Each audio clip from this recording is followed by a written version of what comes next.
नमस्ते, मेरा नाम विद्या है। मैं आपको आज हिंदी का एक महत्वपूर्ण टॉपिक संधि पढ़ाऊंगी। मैं इस चैनल पे हिंदी और संस्कृत दोनों की व्याकरण पढ़ाऊंगी, लेकिन आज मैं शुरुआत हिंदी की व्याकरण के एक टॉपिक संधि से कर रही हूँ।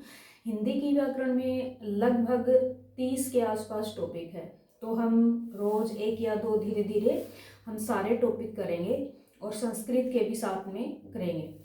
तो पहले आज हम हिंदी के हिसाब से संधि करते हैं। संधि एक ऐसा टॉपिक है जो हिंदी और संस्कृत दोनों में है, तो दोनों के विद्यार्थी ही इसको देख सकते हैं। संस्कृत में ये सूत्रों के माध्यम से किया जाएगा, हिंदी में ये सरल सामान्य भाषा में किया जाएगा। तो आज हम संधि करेंगे। संधि किसे कहते हैं, संधि कहाँ होती है? आम भाषा में भी हम बोलते हैं कि संधि हो गई, यानी दो व्यक्तियों का, दो सेनाओं का जहाँ पे मेल हो जाता है वहाँ संधि हो जाती है।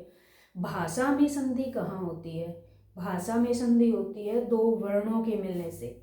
दो वर्णों के मिलने से भी जो परिवर्तन आता है वहाँ संधि होती है। तो इसकी परिभाषा है, दो वर्णों के मेल से होने वाले परिवर्तन को संधि कहते हैं।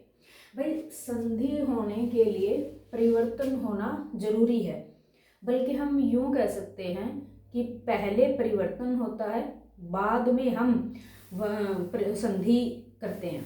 तो परिवर्तन होना जरूरी है।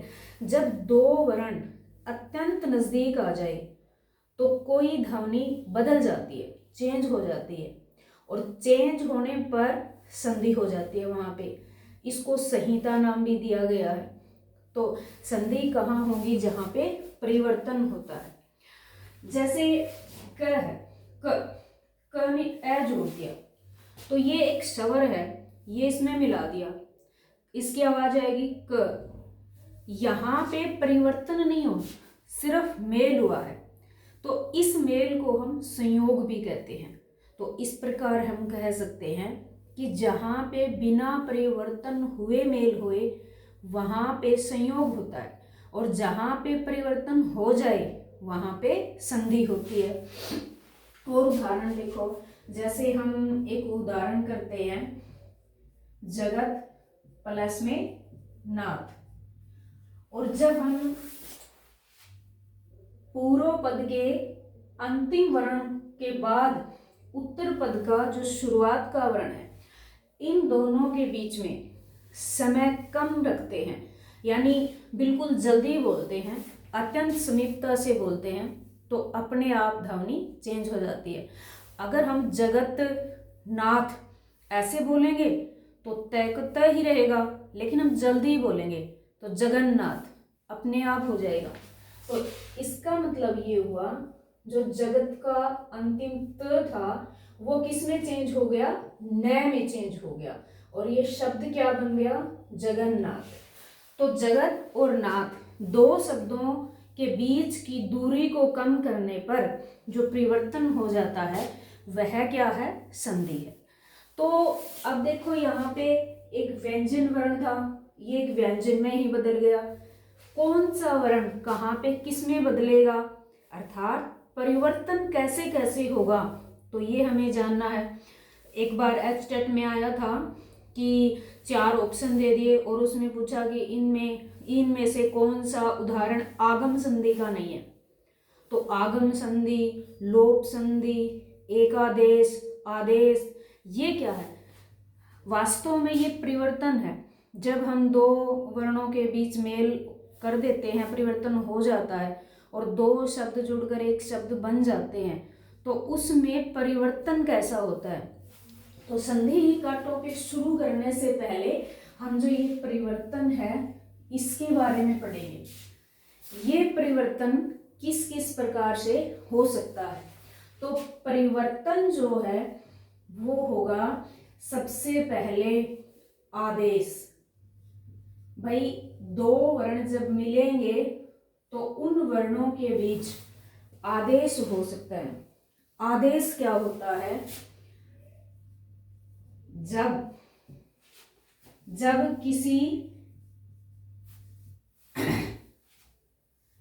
किसी वर्ण के स्थान पर कोई दूसरा वर्ण आ जाए, दूसरा वर्ण आ जाए, वहां आदेश होता है, वहां आदेश नामक परिवर्तन होता है। हम यूं लिख सकते हैं, आदेश होता है। जैसे एक उदाहरण हमने ये भी लिया था, जगत प्लस में नाथ। अब जगत प्लस में नाथ और ये शब्द बना था जगन्नाथ।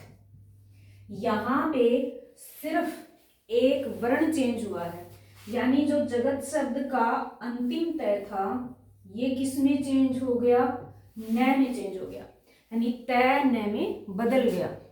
तो इसको हम व्याकरण की भाषा में कहेंगे तय को न आदेश हो गया। तो यहां क्या हुआ है, आदेश हुआ है। स्वर संधि में भी हो सकता है ये, जैसे प्रति प्लस में एक और ये शब्द बनेगा प्रत्येक। अब यहां पे क्या हुआ है, जो प्रति शब्द का है, प्रति शब्द है, इसमें जो अंतिम ई है, यानी ई को तो तय आधा हो जाएगा अपने आप, और जो ये ई है इसको हम किस में बदलेंगे, य में, और फिर य में एक ही मात्रा लगा देंगे। तो मात्रा तो बदली नहीं, यहाँ पे सिर्फ ई बदला है, किसमें, य में। जहां एक वर्ण के स्थान पे दूसरा वर्ण आ जाए वहां पे क्या होता है, आदेश होता है। तो ऐसे बहुत सारे नियम होंगे, बहुत सारे उदाहरण होंगे जिसमें आदेश होगा। तो ये आदेश एक प्रकार का परिवर्तन है। इसके बाद आता है एकादेश। एकादेश क्या है, तो थोड़ा कर लेते हैं।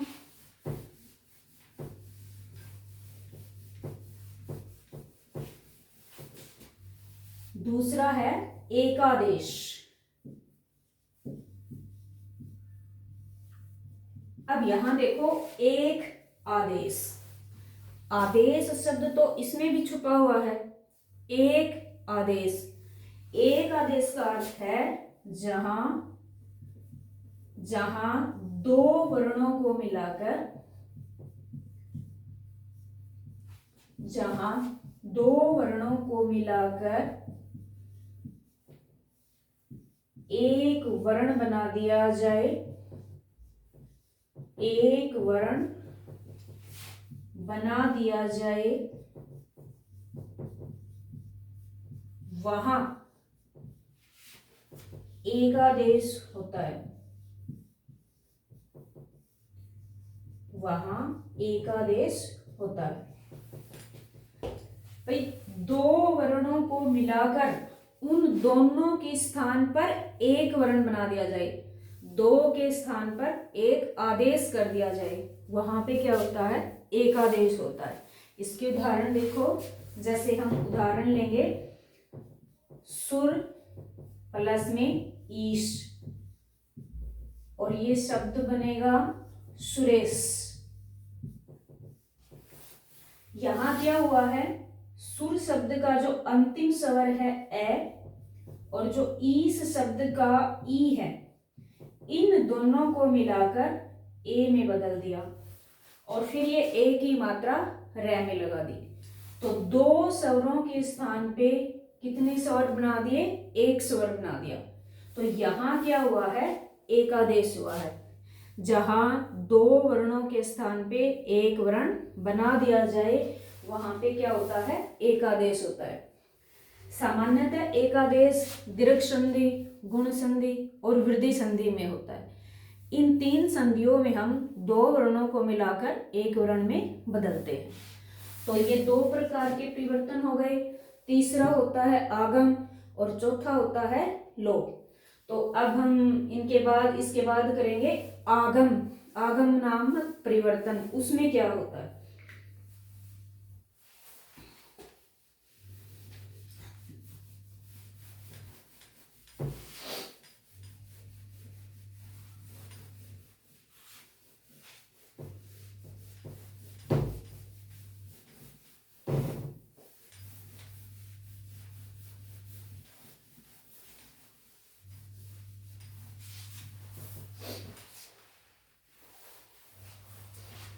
तीसरा परिवर्तन है आगम।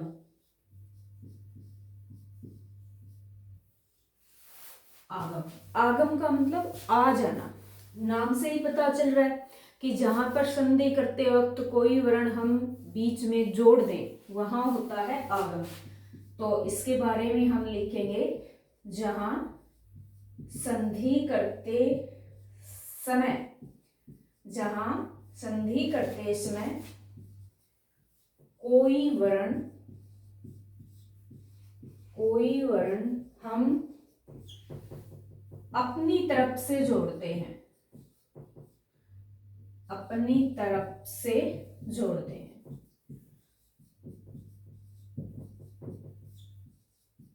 वहां आगम होता है।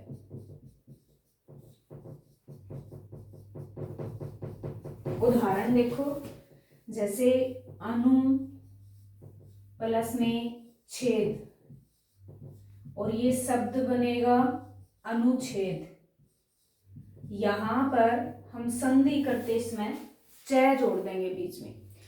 ये हम बारी आने पे करेंगे कि कहाँ पे च का आगम करना है, कहाँ पे स का आगम करना है, कहाँ पे श का आगम करना है, कहाँ पे किस वर्ण का आगम होगा, ये हम इस संधि की बारी आने पे करेंगे। फिलहाल हम अभी तो ये देख रहे हैं कि आगम कैसे हो सकता है। तो यहाँ पे च का आगम हो गया। बहुत सारे उदाहरण होंगे, वी प्लस में छेद, वी प्लस में छिन्न, परी प्लस में छेद, छत्र प्लस में छाया, ऐसे। जैसे सम प्लस में कृत, और ये शब्द बनेगा संस्कृत। ये आ भी चुका है स्टेट में, तो यहाँ पे श का आगम हो गया। तो आगम सामान्यतः व्यंजन का ही होता है, और जब भी हम आगम करते हैं तो सिर्फ व्यंजन का करते हैं, उसमें स्वर मिला हुआ नहीं होता। सामान्य भाषा में हम आधा कहते हैं उसको, आधा व्यंजन। तो ये आधा और पूरा, ये तो एक समझाने के लिए है। हम कहेंगे च का आगम, श का आगम। अब चौथा है लोप। लोप को लुप्त भी बोल सकते हैं, सलु भी बोल सकते हैं, और इसी को हम लुक भी बोल सकते हैं। लुक का अंग्रेजी में मतलब होता है देखना, लेकिन हिंदी में इसका मतलब होता है छिपाना या छिपना। तो जहां पर संधि करते समय, जहां संधि करते समय, जहां संधि करते समय कोई वर्ण छुपा दिया जाए या फिर हटा दिया जाए, वहां लोप होता है, वहां लोप होता है। जैसे अतः प्लस में एव, और ये शब्द बनेगा अतएव। यहां पर हम विसर्ग का लोप करेंगे, विसर्ग का लोप। लोप संधि सामान्यतः विसर्ग संधि में ही होती है, जहां पे हम विसर्ग को हटा देते हैं। और विसर्ग को हटाने का अर्थ है स को हटा दिया या फिर र को हटा दिया, क्योंकि विसर्ग से ही स बनता है, स से ही र बनता है, र से फिर वापस विसर्ग बन जाता है। तो विसर्ग हटाने का मतलब है कि हमने एक व्यंजन को वहां से हटा दिया। तो इस तरह ये 4 प्रकार के क्या होते हैं, परिवर्तन होते हैं। तो अब हम धीरे धीरे संधि के सारे नियम करेंगे, स्वर संधि के, व्यंजन संधि के, विसर्ग संधि के, और उन सब में कैसे कैसे परिवर्तन होते हैं। तो हम ये साथ साथ देखते जाएंगे, ताकि कोई ऐसा प्रश्न आ जाए कि इसमें आगम हुआ है या लोप हुआ है या एक आदेश हुआ है या आदेश हुआ है, तो उसको हम आराम से कर पाए। तो ये 4 प्रकार के क्या हो गए, लोप हो गए। अब आगे हम करेंगे संधि के कितने भेद हैं। स्वर संधि होगी, जैसे व्यंजन संधि, विसर्ग संधि, वो आगे कितने भागों में बांटी गई है और उनके उदाहरण क्या क्या होंगे, हम ये सब आगे करेंगे।